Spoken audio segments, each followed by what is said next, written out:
अस्सलाम वालेकुम। मैं नसीम अकरम। आज मई की 22 तारीख़ है और इस वक्त मैं आपसे बात करना चाहती हूँ एक ख़बर के हवाले से जो मेरी नज़र से गुज़री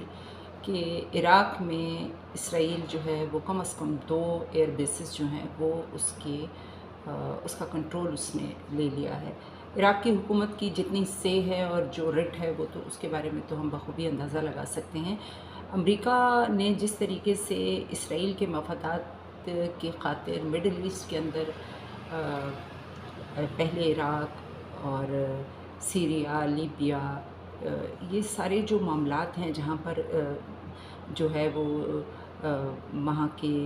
हुक्मरानों को हटाने के और जमहूरियत के दावों को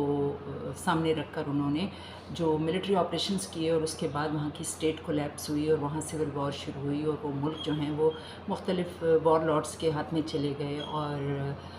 कहीं पर शिया सुन्नी फसादात शुरू हो गए और कहीं पर आपस की लड़ाई में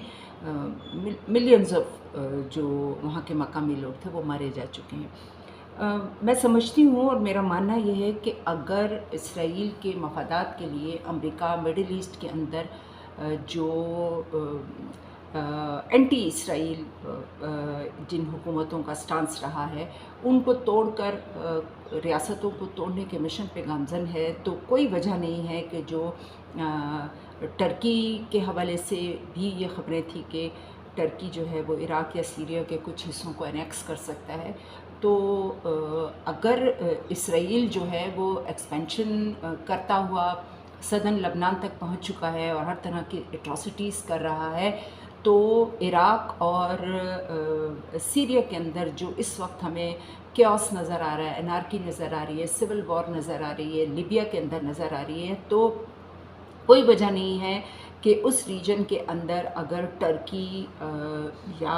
इराक़ में ईरान जो है वो इन स्टेट्स को एनेक्स करे अपने साथ और इनके अंदर अपना जो स्टेट कंट्रोल है उसको लागू करे और इन स्टेट्स के अंदर जो सिविल वॉर हो रही है उसको कंट्रोल करे, बजाय इसके कि इन जो इस एनार्की और सिविल वॉर है इसके अंदर इसराइल के मफादात को आगे बढ़ाया जाए और इसराइल जो है अपने प्रॉक्सीज़ के ज़रिए इस रीजन के अंदर अपने जो ग्रेटर इसराइल का उसका एक अल्टीमेट गोल है उसको हासिल करने का उसका जो मिशन है वो आगे बढ़े। मैं समझती हूँ कि इससे कहीं ज़्यादा बेहतर है कि टर्की और ईरान जो है वो इन शाम में और इराक़ को अपने साथ एनेक्स करें और इस मामले को जो है अपने कंट्रोल में लें। बहुत शुक्रिया।